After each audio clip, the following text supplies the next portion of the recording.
Hey everyone, welcome to the Live Well, Love Strong podcast. And today I'm very excited about our guest. I have mom and therapist Amanda Griffith-Atkins.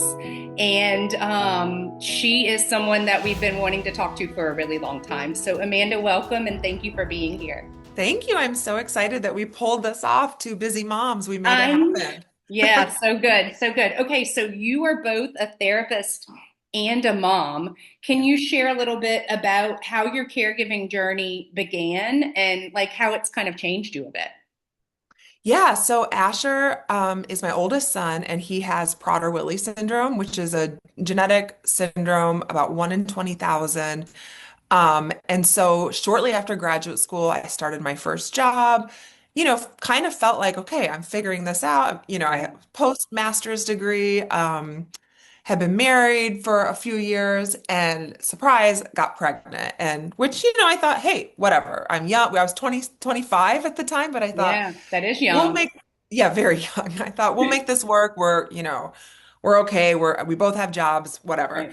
Well, then the bomb dropped, and when he was born, he ended up spending about a month in the NICU, and then we got his diagnosis of PWS at 7 weeks. And so Wow. Okay. really at that The point, beginning. Yeah. yeah, it really was like a bomb had dropped. I, ended up quitting my job to become a full-time caretaker. And my husband and I took on very traditional gender roles with him really investing in work. And then I was very much in charge of Asher and managing his therapies, his medication, specialist appointments, the whole thing kind of became my life. And very quickly on, I noticed that this wasn't like when you are not part of the disability world, the parenting world, you might envision parenting to be a different way than what it really is. Yeah.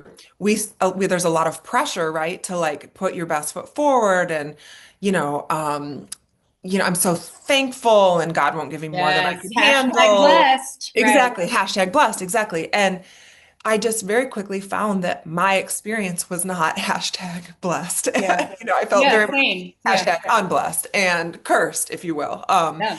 And I felt like there was no space to talk about the hard Mm. parts about it. In fact, I felt like even within my circle, if I started to talk about what felt hard, I noticed people would get uncomfortable. Mm. People would respond with a cliche, oh, but you guys are the perfect parents for Right. Asher. You're going to figure this out. And I knew that that was coming from a good place. I knew Mhm. that people really meant what they were saying, but that other people were uncomfortable with me struggling Right. about this particular thing. And so Right. it really made me look at the world through a different lens with what Mhm. it means to struggle, what it means to openly suffer, to have something happen in your life that like completely rewires your view of like fairness and accessibility and I'm coming from a place of a white native English speaker, married with two incomes. Like this is as Yeah. good as it gets. And in terms of privilege, and very early on, it felt like, whoa, this is insane. I don't know what I'm doing, and I feel like I'm drowning. And Yeah. so I was a stay-at-home mom for 3 years and then kind of gradually got back to working as a therapist. And really ever since then, it's sort of become my life mission to like hold both the joy and the suffering I love at that the you same said that, the time. duality of it. That's what Yeah. I've been working on the last few years. I just discovered Yes. that's what I'm supposed to be doing. And Yeah. so I've been working really hard on doing that of like acknowledging like this is so hard. This is like Hmm. the worst. And The I wouldn't worst. wish it on anybody. Yes. And yet, this is so wonderful. And Mary, Yeah. it brings so much joy and touches me and makes connections and relationships in ways that Yes. I didn't know before. And I have a neurotypical Exactly. son, so I was in the mom life, and I've been trying to figure out how to hold those two at the same time because it's happening Exactly. all the time at the same time. So, Yes, and like in our culture, we really want black and white. We really want it's either all good or it's all bad. yeah. And so it's hard to sit in that gray space and be like, this is both amazing and awful all at the same time. And sometimes it's hard to wrap our brain around that. And so it's been really important to me to give parents permission to name the hard without having to instantly be like, but I love my child so much, or I wouldn't change it for the world, or, Yeah. that's, Yeah, I love that there's you no said need for that. that. We're going to talk a little bit more about some of that stuff and talking about our feelings. And it's why I started the podcast because I was in the same position as you. Is like I wanted to talk about what was going on. And it was really tricky to find anyone that was comfortable enough to talk about it. And I know why, because Yeah. I was having those same like guilt, shame Oh, yeah. feelings about hating what was going on. Yes. Yeah. And getting the positive reinforcement from the outside world of like, you're a rock star mom, you Oh, guys are yeah. kicking it. And it's like, we are, but we're drowning. Like we're not well. Yes. And so there has to be a Yeah. better way. Exactly. I love that. Okay. So let's talk. I would like to talk with you about grief today. Yeah. I think that when caregivers hear the word grief, we don't always think it applies to us, Mhm. right? Why do you think that we don't think that grief applies to us? I think, historically we view grief as a physical death, right? Your grandma dies, your parent dies. That's what we grieve. Mhm. It is very confusing to grieve something that's still very much here in front of our face. Right. And there's a lot of, I think that thought of like grieving the life that could have happened or grieving the experiences that we thought our child would have or we thought that we would have. Mhm. That feels like we're saying, I don't love the child that's in front of me, right? That's so Yeah. loaded. But I, Yeah. I think the reality is, and I talk about this a lot, Asher is almost 17. Kids his age are touring colleges. Mhm. Kids his age are getting their driver's licenses or going out on dates, that kind of thing, getting jobs, and those are all things that Asher probably never will do. He will need lifelong care. Right. And so I grieve the fact that he doesn't get those experiences. And I've also been able to offer compassion to myself. I grieve the fact that as his mom, I don't get to have that experience Yeah. alongside him. Yeah. And that's not me saying I don't love the child in front of me. It's just saying like, wow, I really imagined this being different. Yeah. And so I think grief really, if we're honest, is intertwined in everything. It Mhm. is. It's watching our children suffer. It's watching them having to work harder at milestones, knowing that things don't come easy. Mhm. I think the flip side of it is that there's also so much pride, right? Right. Like when our child, I don't, I'm sure you feel the same way, Yeah. when your child accomplishes something, it's just like, oh my gosh, you just Yeah. climbed Mount Everest. I know how hard this was, and I'm so, so proud of you. And so with that low and with that grief comes this like immense other side of the coin, which is joy and celebration and pride. But I think they're like they're both They're there. all together happening at Exactly. the same time, and it's really hard to separate. And I noticed you did it when you were talking about um, how hard it was, and then you flipped to the pride thing. That's And right. so, like, we do that. Like, I feel like we all kind of need to be able, maybe it's a need. Is it a I think need it for is. us to be able Oh, to say, but absolutely. also we're okay because we have this? Yeah, like for example, there was like a homecoming dance this year, and I've talked about this before, but Asher really wanted to go. And my initial instinct was like, I don't think you can go. I was thinking, oh, I would have to go with you, and that feels really uncomfortable. Right. And then Asher was like, well, what about my friend Elle? And Asher is a really good friend. She's not disabled. She's been his buddy his whole, ever since like first grade. And so okay, why don't we text Elle? Elle wanted to go so badly.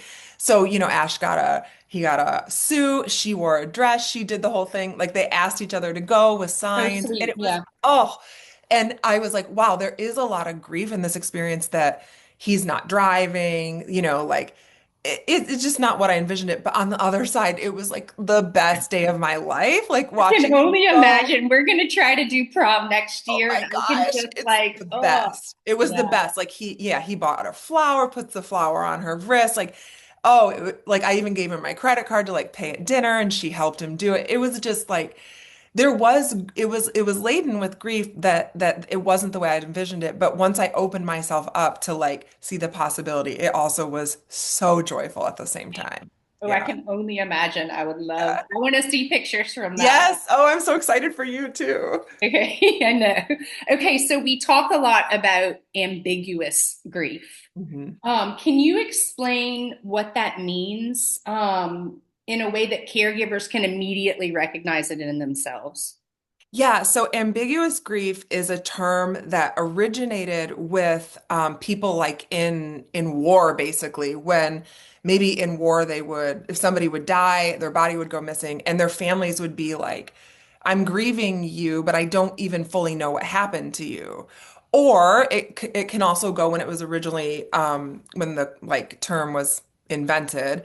It also goes with people with dementia and Mhm. basically saying like, oh, like my parent is still here, but they're gone all at the same time. And so you can very quickly apply that to our parenting journey because our child is here, they may be healthy and thriving, but in a lot of ways, that ambiguous grief is the idea of what could have been. When Yeah, I think about like I sometimes I do let my mind wander. I don't know if you do too, like, I wow, what do. would Asher's be like, life be like if he didn't have PWS? And it's like so painful for me to think about because I just can't even recognize the like life Yeah, in front of yeah, us. yeah, And that there's such grief in like the life that could have been, yeah. and that is That's real so and true. you're Yeah. allowed to say it too. Right. And I think we should be able to imagine that and envision that and grieve that when we want to, if that makes sense. Definitely. Like I feel like I don't go near it because it scares me. Oh, I know, But right? sometimes it hits me like, yeah, I'm driving or I'm daydreaming. I see a little girl in a tutu. Now I see a high schooler in a Yep. dress or a cheerleading outfit. And Mary Elizabeth's 15. And I'm just like, it hits me like real hard, very Yeah. fast. I let it float around for 10 seconds and then I don't go there anymore because it's too Yeah. hard. Yeah, what is that? What is that? It's like it's so painful because I guess it just like is a magnifying glass on the stuff that we're saddest about.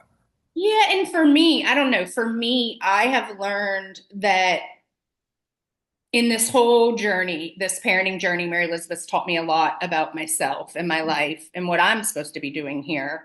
And one of them is slowing down my central nervous system and being Mm. more aware and being in the moment so that I can be hashtag blessed. Yeah. When the blessings are coming, and they're coming at all times. Oh, So I of know that, course. right? Yeah. And the other stuff is like this distraction or this blinder. And Mhm. I think that if I allow the other stuff in for too long, I'm worried that I will attach to it Yeah. and then kind of get into like a day or two in a row of feeling that way. And so and Yeah, for me, that's not an option. I'm a single mom. I'm Mary totally. Elizabeth. And so I can't. And so I Yeah. just don't allow it. I think I need it. Yeah, I I think I think need about this a enough lot. of it, maybe, Yeah. but I don't allow it, if that makes sense. Yeah, I just had a session with a client earlier this week, and the client's mom had died by suicide. And the client was like, I could spend this whole session talking about it and I could get really upset about it, but I almost feel like, what's the point?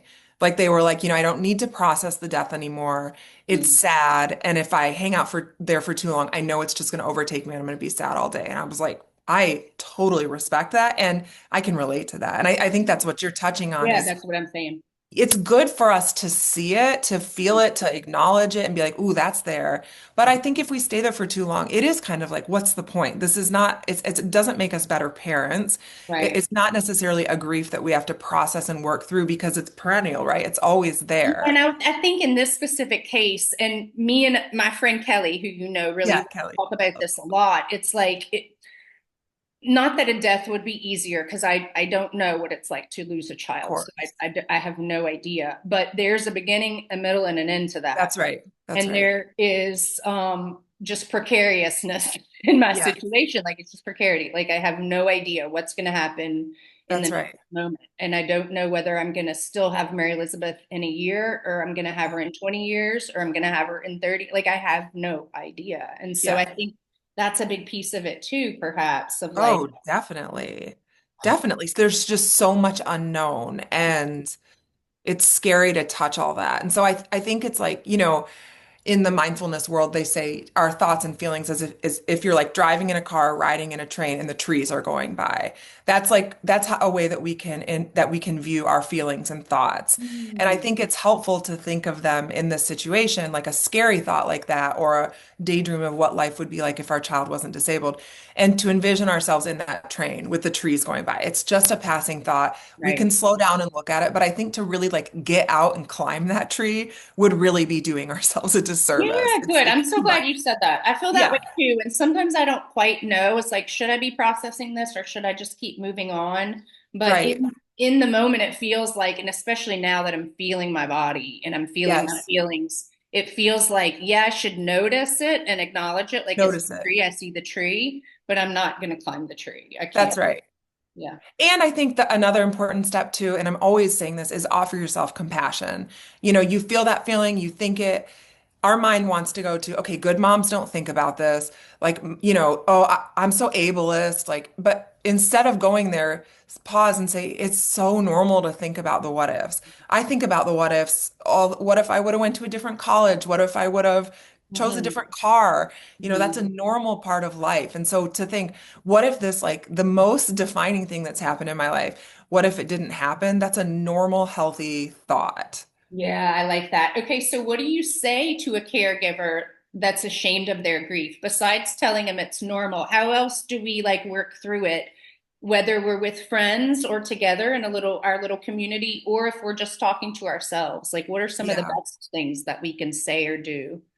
I think the first thing that I would say is just normalize the fact that we feel bad about it. Like, we live in a culture that's good vibes only, right? We live in a culture that nobody wants to hear a sad story. Yeah.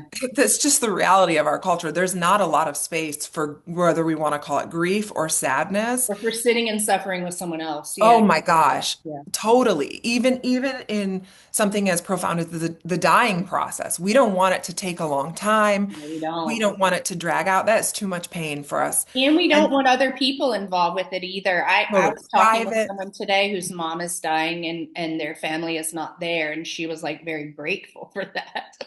And right? I understand it. I don't Yeah, think it's the way it's supposed to be, but I yeah. understand that of like, yeah, it's like yeah, I get it. Yes, exactly. And so I would say, we're wired this way. We're wired to feel shame about grief, I think, I would Yeah. argue, in a lot Yeah. of ways. What your literal mom dies and you get 3 days of bereavement off work, and then it's like, okay, come back to work, you're doing fine. Like that's crazy. Like other cultures, It's a if programming. Maybe it's not wired, maybe it's a programming, but I yes, understand what you're saying. exactly. I like that. It's programming. That's right. Other cultures have rituals You are for right. grief. And we really don't, if you think about it. We have this funeral 3 days later, and then everyone goes back to work. And so I would say, first of all, I like the way you said that. How did you word it? You said not wired, It's but programmed. programmed. Programmed. That's such a good way to say it. We're programmed to kind of feel shame about grief and not give ourselves self-compassion. And then secondly, I would say like find the people where you feel like they don't turn away from it. You have like I imagine Kelly for you. I know Kelly, Yeah. Yeah. doesn't turn away from your grief. And there's something about that that feels so comforting to have a few key people in your life that you can text and say, I'm having a day where I wish my child wasn't disabled. And they're like, oh my gosh, yes, Yeah. yes, I know that feeling. And Yeah, so, and it's okay if you only have one or two people yeah, because that's a really exactly. hard space to hold. And so not all Exactly. of our friends are going to be able to do that and they can be friends in other ways. But yeah, I That's like right. that you said that. It is so important. I sometimes Yes. call Kelly and I say what's going on and then I say how I'm feeling and then I don't even ask her. I just say tell me it's normal. And she says Yeah, it's right. Tell me it's normal and that's normal. the end of it. We hang up. I'm like, "Thank you. I love you. Goodbye." I love that. Someone You to can send me affirm. those texts too, just so you know, if you ever want me to normalize something, I probably can normalize it. But, and also like maybe it's a therapist. That's fine too. Like if that's what it is in your life, that's fine too. And so Yeah. get support, know that we're kind of like programmed to think this way. And Mhm. and I'm such a big proponent of self-compassion. It's I feel like the idea of mindful self-compassion has totally revolutionized my approach to Mhm. parenting and life in general. And so in those moments where you're noticing that you're feeling shame or guilt or you feel like I'm a bad mom, just pause. You can literally pause and like put your hand on your chest and just be like, it's okay that I'm feeling this way. It doesn't make me a bad person. It's a feeling. It's actually out of my control, and it's okay that I feel this way. That Yeah, goes I a love long that. way. I love that. Yes. Another thing that all of us moms are working on, which is like Exactly. Self-compassion, being right? It's hard. compassionate. I coach health and wellness, so I help people kind of, feel better in their body. Yeah. What I tell them is if you wouldn't say it to your child, then you can't say it to yourself. Can you You can't imagine? think it either. So if I you love say that. that to your child, then you can't think it to yourself. And I feel like I love that that. stops a lot of stuff because a lot of them are like, whoa, can I say, like, I can say this. I'm like, no, no, no, no. Would you say that to your 6-year-old daughter? Can you imagine like if your child came to you and was like, I feel sad because I got in trouble at school today. You would never say, oh my gosh, don't be such a baby. Like you Right. just wouldn't, Or you wouldn't be like, well, what were you doing to get in trouble? You probably Did you deserve it? That's right. never say that. And so that's That's that's right. the that's the only way that I found that I can connect to the moms as far as like, Yeah. hey, challenge it in your mind with your kid first. And if that doesn't speak to the fact that we are good moms, like And that we're programmed. and Right. we're programmed, Yeah. right? We're programmed to be hard on ourselves to, I mean, oh my gosh, we could have a whole episode on gender roles and moms and how, Yeah. moms are supposed to look a certain way with certain Mhm. appropriate feelings, and anger and sadness are never those feelings, Right. but like I think especially in the disability world, like we're trying to revolutionize that and be like, actually, you don't have to be picture perfect. Like it's okay to be complex. It's okay to Yeah. have lots of different emotions about this journey. Yeah, I love that. Guys, I follow Amanda on social media and will give you her information to do that. I highly recommend it. She posts the most like, I don't know, they just hit me in my gut every time. Mhm. And it's always about our feelings Always and about how they're okay. they're okay. Yeah. And it's just like a good reminder of like, hey, she's a professional and she says Yes. it's okay. And she's a mom and she's 17 years in. Like, Yeah. it's okay, Yes. y'all. We can do this. I So, always say like the way I come up with a post is something happens to me. I have a feeling, I feel guilty about the feeling, and then I'm like, oh, I got to post about this because if I'm feeling this way, everyone else is feeling this way. That's yeah. how it Oh my God. That's so good. That's so good. Okay. So, what does healthy grieving look like? happens. How do we grieve in a healthy way or what looks right? Yeah, that's a great question because I think we have all seen people that are either stuck in unhealthy grieving or just stuck in grief, period. And none of us want that for ourselves. Right. Yeah, it's a good question. Like, what does healthy grieving look like? I think it looks like an ebb and flow. It Mhm. looks like n not getting stuck there for 2 days or not 2 days, too many days, Right. and not letting it define you. Mm. Like being Yeah. able to see broadly that, like, if your life was one big pizza, grief is a piece of it, Yeah. I right? like that. I like Not the that. whole thing. Not Yeah, letting it like, because I do think that we can like obsess and ruminate, especially if we get caught, especially if we're in a 24/7 caregiving role. And so right. we're already in charge of that and accountable of that and thinking Yeah. about it. And so then if it goes a little south, then we can start spiraling. So I like that a lot. Yeah, and in that case, it can be really easy for our entire identity to be overtaken with like, I'm a victim, I'm a martyr, bad things happen Mhm. to me. Like, Yeah. and as much as I'm always like I don't want to be like, oh, mindset changes everything, but it isn't like our mindset, our attitude is something that we can work on. That is something that we can actually try to tweak where we need to, and so Yeah. I would say if you notice your like ask yourself, what thoughts am I thinking all day long? And Yeah. if you're constantly thinking like, oh, another bad thing, or like, oh, this would happen to me, my life sucks, only bad things happen, like the Right. messages that you say to yourself really does matter. And so I think unhealthy grieving would be like stuck in this loop of like hyper fixation on the fact that bad things happen, that your life is terrible, that you're sad all the time. Mhm. Because regardless of what situation we're in, and again, I'm never one to be like a Pollyanna, but like the world does have beauty. It has so much beauty. Nature has beauty. Our children has beauty. Our health and ability and our children's health and ability, our children's disability. Like there's Yeah, and I beauty want to go everywhere. even further from a spiritual standpoint. Suffering is beautiful when we're doing it. Yes. I've Yes. experienced that. Yeah. I wouldn't say that unless I've experienced it, but Oh, I love that. it is Yes. beautiful when we are connected and we're part of that flow when we're Yeah. doing it together. Yeah. Yeah. So Oh, that makes me feel emotional because I think that's so spot on. Like suffering it's sacred. It's a sacred part of it's humanity. holy. It's It holy. is. And the caregiving for me, I saw this reel of this random guy on Instagram talking about caregiving for his mom, and she was like pretty far on in dementia, needed help with all of her daily, activities of daily living. And he said, caregiving for me is a prayer. Mm. And he said, it's holy, it's sacred.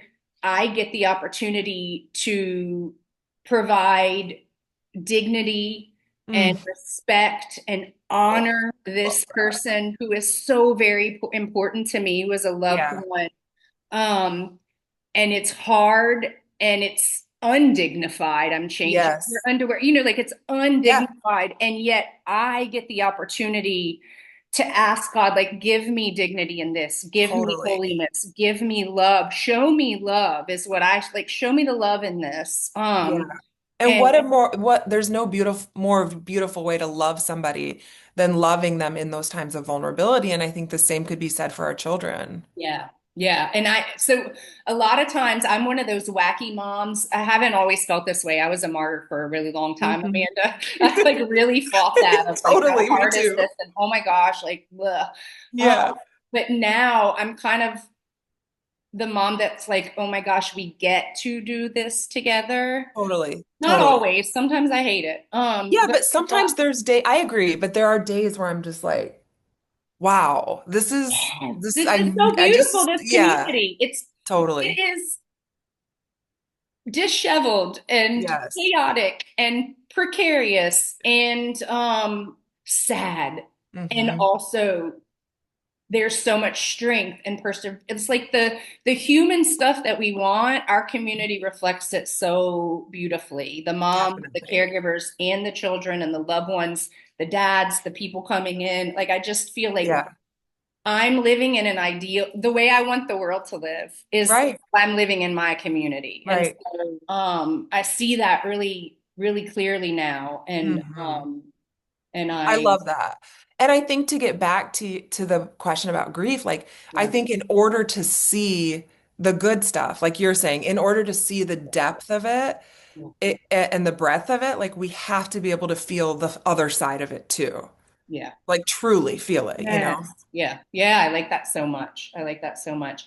What is, what's one thing you wish caregivers understood about their grief? Is there something that you think maybe we're like, we just need to, Mm, because you talked about mindset. Is yeah. there something that we can, I don't, reframe's not the right word, but just look at it from a different perspective? Yeah, that's a good question. Something that caregivers, I wish that they knew about their grief. I think especially early on, especially like newer parents or parents of little ones, Yeah. I want them to know that like their grief is going to evolve. Yeah. I You like know, that. it's not going to feel like that grief when you first get the diagnosis Yeah. or when you first, get a feeding tube or whatever the situation is. Like there's lots of injuries along the way. And I think early on you think like I can't see a future. I can't see me like still having an identity and like being able to go This to level is work. unsustainable. Yeah. Yes, I remember being like, I got a master's degree from Northwestern University for no reason. Like, I'm going to pay the student loans and I'm literally never going to be a therapist. Like, I'm going to be a stay-at-home parent for the rest of my life Hmm.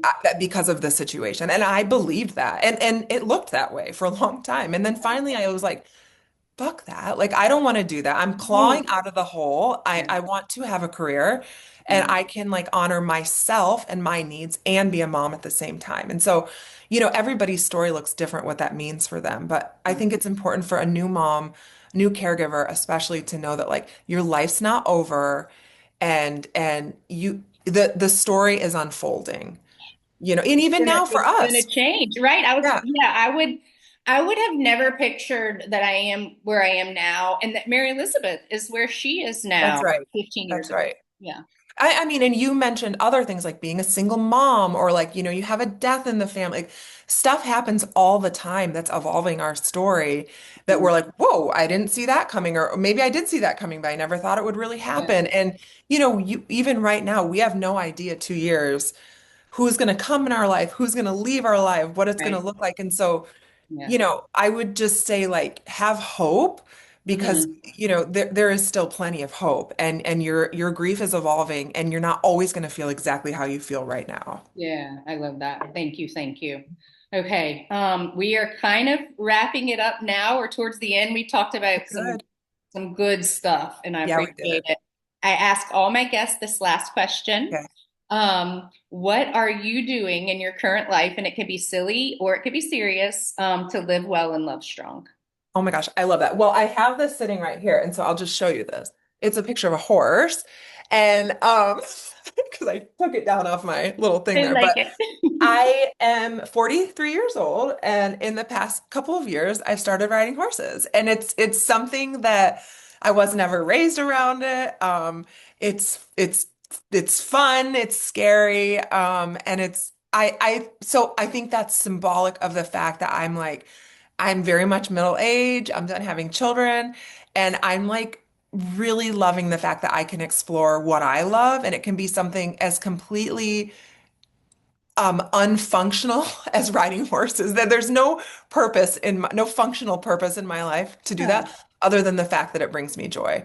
And I think that's like something that I've been really trying to claim is that like I'm allowed to have joy. I'm allowed to have my own interests that don't revolve around my family, that aren't like for the sake of my children or my husband. Like I get to have interests. And I think that I hope that listeners hear that loud and clear. And whatever that means for them, that's not a horse for them, probably. It might be buying a new bicycle. It might be starting new skincare. It might be, Yeah, trying to but go out it's with like your you friends. get to be you again. You get to be And you. I love that you said that. And thank you for giving us permission to do that. Yes, Because yes, yeah, I think a lot of us who are later on in the journey that I've talked to are going through similar experiences. Like, exactly. what do I prefer? We've spent so long um, Yes. doing it the mom way, and now it's like, oh, I'm a whole person, and I I know love how to that. figure that out. So Yeah, horses, I love horses. it.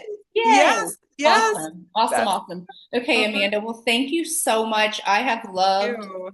chatting with you, This and was I knew that we awesome. would hit it off. So I'm excited Yes. about Thank that. you. I am going to share for our listeners all of Amanda's information and her social media and her contacts, so y'all will be able to get in touch with her. She Awesome. is a licensed mental health therapist. That's right. Do you do out of state or are you only I in? do. Yeah, so I have a website that I can send you and you can put in the Love that. the notes, and I offer consultations for parents anywhere in the United States up to 4 sessions. And if you're looking for someone that you prefer in your therapy network, therapist matchmaker is my favorite job. And so literally send me a DM with your like state and insurance and I'll try and find you someone that knows how to work with Yay. us. Okay, y'all, we found her. Here she Yes. is. Awesome. Okay. Well, thank you so much. Thank And you. I appreciate it. And we're going to see each other in the future. I'm going to I meet you hope so. someday. So, I hope yeah. so. All On a right. horse. Yes. All right. Take care, friend. You too. All right. Bye. Bye.